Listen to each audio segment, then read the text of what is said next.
Mesdames, Messieurs, bonjour. Je suis ravi de vous retrouver pour ce tout premier édito vidéo de notre chaîne ANews Workwell. Et dans cet édito, j'ai choisi d'aborder le sujet de l'avenir de nos quartiers d'affaires, dont le modèle, basé sur la concentration de surface tertiaire, se trouve bien secoué depuis la crise de la Covid et le développement accéléré du télétravail. Alors, les difficultés des quartiers d'affaires sont illustrées de manière emblématique, évidemment, par le quartier de la Défense, plus grand centre d'affaires tertiaire d'Europe et fierté nationale. Avec un taux de vacances historiquement élevé, autour de 15%, des chiffres d'affaires en chute libre pour de nombreux commerces de proximité, notamment les lundis et vendredis.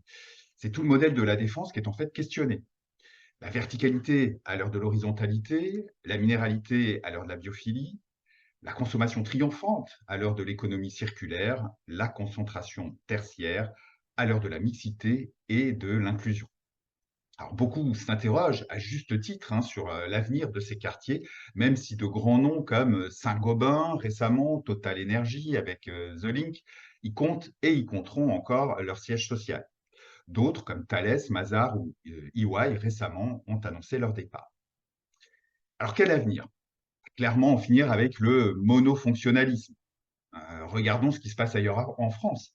En quartier Gerland, à Lyon, la municipalité vient d'annoncer avoir retenu le projet porté par Redman et ICAD Promotion pour la réhabilitation des 18 étages de la célèbre tour Guillaume Bourdex, après 50 années dédiées à la recherche contre le cancer. Le projet de rénovation ambitieux doit faire du site de 8700 m² un nouveau phare du quartier à horizon 2028, avec 40% d'espace en pleine terre retrouvés, des bureaux certes, mais aussi des logements, du coworking, une maison médicale, un jardin partagé, des commerces solidaires et un restaurant double hauteur en rooftop.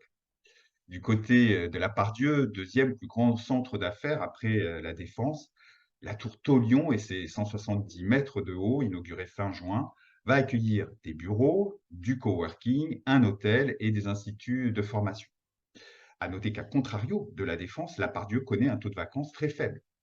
D'ailleurs, aussi le cas à Euromède, le quartier d'affaires de Marseille, qui avait été conçu dès le départ, il y a plus de 30 ans, comme un quartier très connecté à la ville, mêlant bureaux, commerces et logements de façon très harmonieuse, dans un cadre agréable, avec la mer toute proche.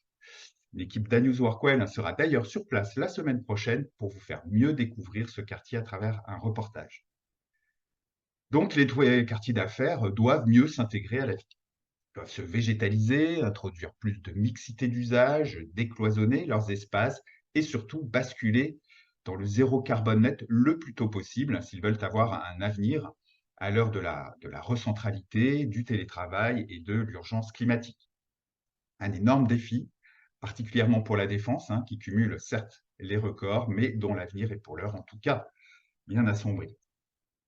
Voilà, c'est sur ces mots que je vous quitte. Je vous donne rendez-vous le mois prochain pour un nouvel édito vidéo. D'ici là, portez-vous bien. À très bientôt.